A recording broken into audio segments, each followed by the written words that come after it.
Hello, welcome back to my SketchUp Free or for Web tutorial series. Course and web app link is on the description below. Now, here is my guide. This is the top view, the front view. Oh, give me a second. This is the isometric view and the side view. Now, in this case, it's actually a lot easier to make our drawings based on the front elevation because this shows the outline of the shapes necessary. Now let's begin by checking the units first. The units used for this figure is in centimeters. So let's click on the three lines, go to app settings, and make sure that it's in centimeters. In this case, the default template I've already chosen as centimeters. Let's click on X.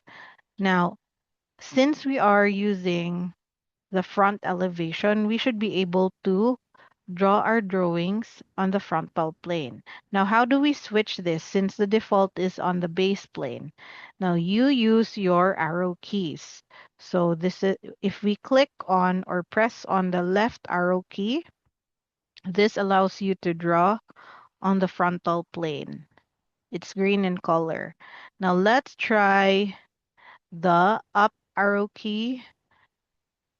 So it's on the base plane and the right side arrow key, which allows you to draw on the red plane or red axis. Now, to make this model, we have to use the frontal plane. So it's this one. Now, let's make a 60 by 60 square. So that is 60, 60 on your dimension tab. Click or press enter to confirm. So this is now our square base. Let's remove tie. Okay, let's continue. We should form the circle. The circle has a radius of 30. So go find your circle tool. Okay, if you can't find it, just press C on your keyboard or look for it here, which is this one.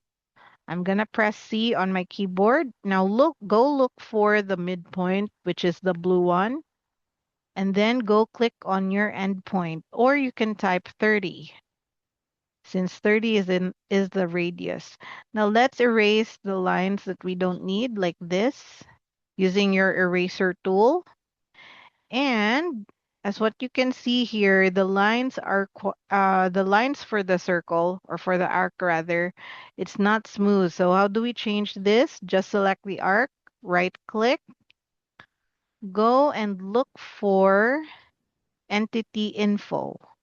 And then instead of segments, 12 segments rather, you can type in 30 or more. So you'll notice that the segments are now smoother. So if you want it a lot smoother than that, you can type in a bigger number, like 40. Okay. Now, for the entity info, you can also click on this tab.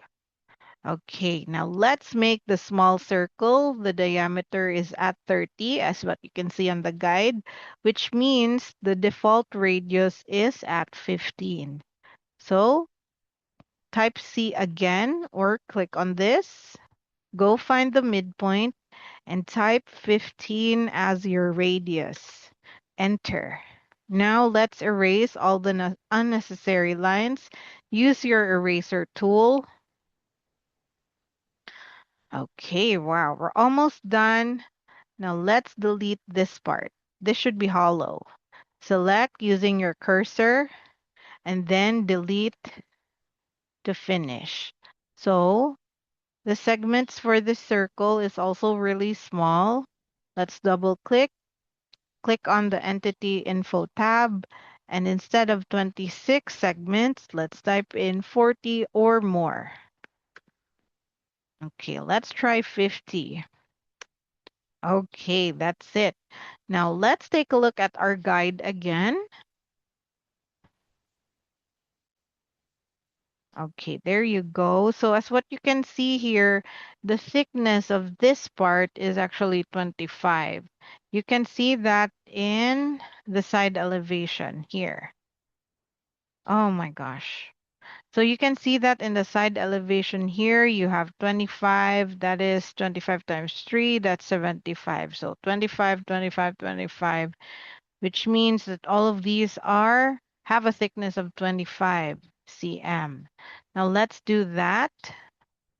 So click on the plane or use your push tool and go forward and type in 25. Enter to confirm. Okay, that looks good. Now, in order to lock this in, select everything, right click, make group. Okay, next, let's make this bigger. So we want to copy this to this side and leave one for this part. So what do? Let's make this bigger. Now we need to make a copy. How do we do that? There is no separate copy tool for SketchUp. Instead, we use the Move tool or press M on your keyboard. Select on any edge or click on any edge here and hold your control button or press on your control button. That should allow you to make a copy. Click here and make another copy for the model across or the part that's across. Now, let's take a look at the guide again. So we need to make this part of your model. So that means we have to deduct 135 minus 60, that is 15. Or make a line from here going here, and that should give you a value of 135. Now let's continue. So we do that by first rotating this part of your model. So let's go and select the rotation tool or the rotate tool. Where is it? Oh, it's too small. I can't really see it. Okay, if you can't find the rotate, oh, here it is. Sorry for that. Is this a yes? If you can't find it, just type in Q in your keyboard. Okay, now we've activated this. We want to place the rotate tool here. So how do we control the faces? Since this is, it auto detects the face. So how do we make this across the green axis? So what do? Same thing, control the orientation of your rotate tool using your arrow keys. So let's press our left key arrow key from the keyboard and then click on this part of your model. Press here as your grip and then just rotate. There you go. From here, move this side from this edge to 15. That's 15. Now, from this part to this part, it should measure around, what was that again? Let's check. It should measure around 135. So let's let's use our tape measure tool. Yep, that is correct. It's 135.